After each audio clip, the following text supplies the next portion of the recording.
Mes amis, suivons ensemble les news du jour. Let's go! Donc, je disais que je suis une proche à Daniel. Je suis la grande sœur à la copine de Daniel.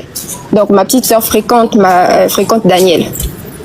Donc, je disais ce matin, quand nous nous sommes revenus à tour de 6 heures, c'est ma petite sœur qui vient me revenir en sursaut en me disant, il y a suppose on a publié Daniel. J'ai dit, mais qu'est-ce qui se passe? Il fallait que je rentre sur les réseaux pour voir. Quand j'ai vu, j'étais obligée d'appeler la petite.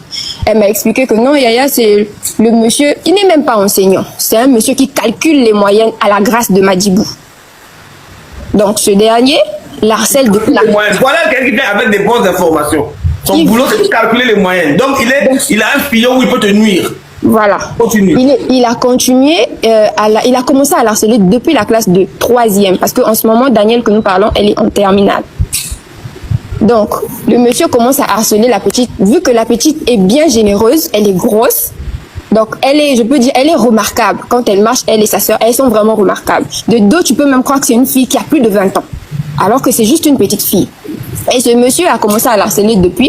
Et il y a des choses qu'il fait à l'école que Daniel connaît. Genre, il a des copines qui le donnent le corps pour les moyennes et tout. Donc, il fallait que Daniel enregistre cet appel-là afin que ce monsieur arrête ses comportements. Moi, ça m'avait fait peur. Mais d'une part, je suis très contente pour ce que la petite a fait. Elle a eu le courage de le faire pour arrêter les abus de ce monsieur-là. Parce que moi, je peux dire, à la grâce, j'ai 4 petites sœurs maintenant. Imagine maintenant s'il y avait les plus petites qu'il faisait. Oui, il a l'habitude de faire ça. On ne sait pas si ce monsieur est marié, il a les enfants, on ne connaît pas. Mais ce qui est sûr, c'est une personne. On peut dire que c'est un monsieur pervers. Oui, c'est un monsieur pervers. Parce qu'un père responsable ne peut pas faire ce genre de choses. Et pour les filles qui ont dit que c'est pas un viol, ça c'est déjà un viol. Tu as violé la moralité de quelqu'un. C'est un viol. Un enfant de 17 ans. Et puis il a le courage de dire que non, tu ne vois pas l'écart d'âge de Omar Bongo et Edith. Lui, il a l'argent. Il a quoi? Qu'est-ce qu'il va donner à la petite? C'est un sorcier. Donc c'était un peu ça. D'accord. Alors, nous avons quelques questions à vous poser. Je ne sais pas si les hôtes peuvent nous autoriser.